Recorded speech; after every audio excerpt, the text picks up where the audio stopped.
Genghis खां, वो शख्स जिसके नाम से पूरी दुनिया कांपती थी। जरा तसव्वुर करें, एक ऐसा शख्स जिसके हमले की खबर सुनते ही शहर खाली हो जाते थे, बादशाह अपने तख्त छोड़कर भाग जाते थे और दुश्मन लड़ने से पहले ही हथियार डाल देते थे। आखिर कौन था ये शख्स और उसने दुनिया की तारीख कैसे बदल दी? ये कहानी है 1162 ईस्वी की। मंगोलिया की सरद वीरान सरजमीन पर एक बच्चा पैदा हुआ जिसका नाम तेमुजन था। उसके वालिद को दुश्मनों ने कत्ल कर दिया। खानदान भूख, गुर्बत और मुसीबत में डूब गया। हर तरफ दुश्मन थे, कोई सहारा नहीं था। लेकिन इसी बच्चे ने एक दिन अहद किया, मैं या तो दुनिया फतेह करूंगा या उसी कोशिश में जान दे दूंगा। वक्त गुजरता गया।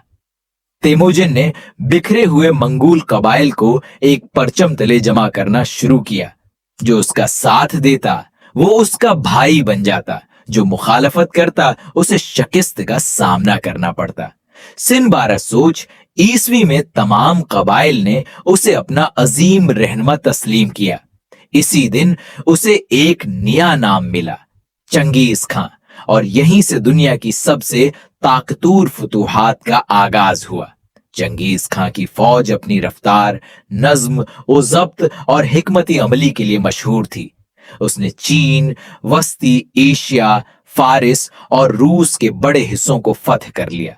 उसकी सल्तनत हजारों मैल तक फैल गई। अगरचा उसकी फुतूहात ने एक वसीया सल्तनत कायम की, लेकिन उन जंगों में बेशुमार शहर तबाह हुए और लाखों लोग मारे गए। इसीलिए तारीख में उसे एक अजीम फातिह भी कहा जाता है और एक बेरहम हुक्मरान भी। सन 1227 ईस्वी में चंगेज खां का इंतकाल हो गया, लेकिन उसकी कायम की हुई सल्तनत कई बरसों तक कायम रही और तारीख पर गहरा असर छोड़ गई। अब सवाल यह है, क्या चंगेज खां एक अजीम सुपा सालार था या तारीख का सबसे बेरहम फातिह? अपनी राय कमेंट में जरूर लिखें, और अगर आप ऐसी मजीद तारीखी कहानियां देखना चाहते हैं तो चैनल को सब्सक्राइब करना ना भूलें।